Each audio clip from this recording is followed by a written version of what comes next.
que la liberté d'expression pouvait connaître des abus dans l'affaire Garaudy. C'est un arrêt de 2003, sauf erreur de ma part. Et la Cour européenne des droits de l'homme a fixé à la liberté d'expression cette liberté pour l'histoire qui devrait être absolue, débridée, et bien le fait de contester la Shoah. Il existe une limite, nous dit la CEDH, à la liberté d'expression, que n'entendent pas d'ailleurs les sénateurs et députés menés par notre ami Jacques Mézard, avec lequel M. Batini, Cresson, Charrière-Bonazel, nous avons combattu pour une amélioration du régime de la garde à vue, lequel Jacques Mézard a levé, sénateur et député, pour saisir le Conseil constitutionnel d'un recours. Et dans ce recours, qui a été publié, j'espère que vous l'avez lu, il y a un paragraphe 5 qui est, de manière potentielle, une remise en cause directe de la loi Guessot, car pour ces parlementaires, on peut discuter de tout, y compris jusqu'à remettre en cause l'existence d'un génocide reconnu par une juridiction internationale, dont Robert Badinter dit que la décision a une autorité de la juridiction à l'égard des juridictions françaises et de la France dans ce dossier. Comme disent nos amis défenseurs des droits de l'homme en Turquie, la Ligue turque des droits de l'homme dit que la négation d'un génocide ne peut être interprétée comme relevant de la liberté d'expression. C'est au contraire une agression contre les descendants d'un peuple qui a subi un génocide et contre ceux qui font acte de contrition devant ce génocide. Merci à nos amis de la Ligue turque des droits de l'homme pour leur courage.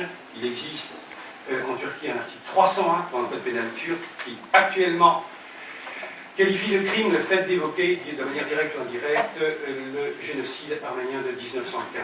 J'en parle parce que la loi du 22 décembre 2011 a été réduite simplement à la pénalisation de la contestation du génocide arménien. Pas du tout. Cette loi vise la pénalisation de la contestation des génocides reconnus par la France. Je laisse les intervenants en débattre. Je les présente. Prendront la parole ce soir monsieur le vice-bâtonnier Jean-Yves Le Borgne, qui est président de la Cour pénale et qui me fera une présentation générale du thème du colloque. Ensuite, M. Henri Leclerc, qui est bien connu de la communauté arménienne, qui dans les années 80 a défendu ceux que l'on appelait les militants de la cause arménienne, d'autres les qualifiaient de terroristes, pas ceux de la fiche rouge, mais leurs descendants plutôt. Et M. Henri Leclerc, ancien président de la Ligue des droits de l'homme, nous parlera de la négation du génocide sous forme de question. Serait-elle le dernier visage du blasphème? Pour Robert Badinter, je lirai l'article qu'il a publié dans le journal Le Monde.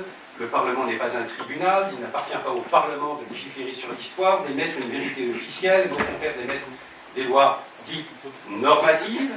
Son point de vue est contesté, mais peu importe, et la loi, si bien que la loi de 2001 étant inconstitutionnelle, bien qu'elle ne prévoie pas de pénalisation, mais constitue simplement la reconnaissance publique par la France, par le Parlement français, du génocide arménien de 1915, eh bien, cette loi inconstitutionnelle, en tant qu'elle n'est pas normative mais déclarative, pour reprendre la théorie du moyen vedette dont tout le monde se réclame aujourd'hui, eh bien, la loi de 2011, du 22 décembre 2011, serait-elle inconstitutionnelle. On nous dit aussi que le Parlement n'est pas un tribunal. Certains disaient que les tribunaux, il n'appartient pas également aux tribunaux de dire l'histoire. Et nous y reviendrons.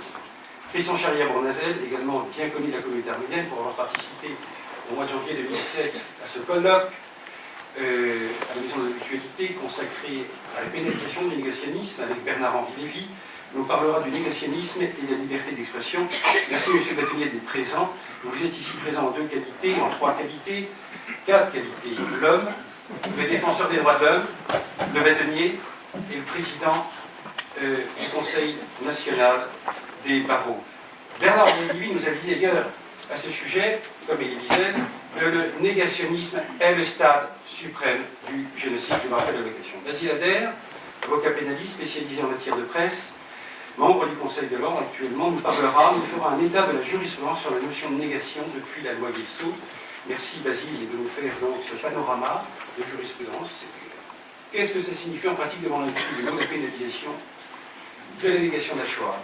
Sévac Torossian, qui est avocat au barreau de Paris, d'affaires en droit, nous parlera des Arméniens, comme il se doit, de la France, du négationnisme, et dédicacera son dernier ouvrage, car il est écrivain aussi, outre le fait qu'il ne le présente pas, son dernier thriller, La prophétie d'Ararat, Donc vers 21h, vous savez qu'un cocktail vous attend. Nous pourrons prolonger le débat, bien sûr, après.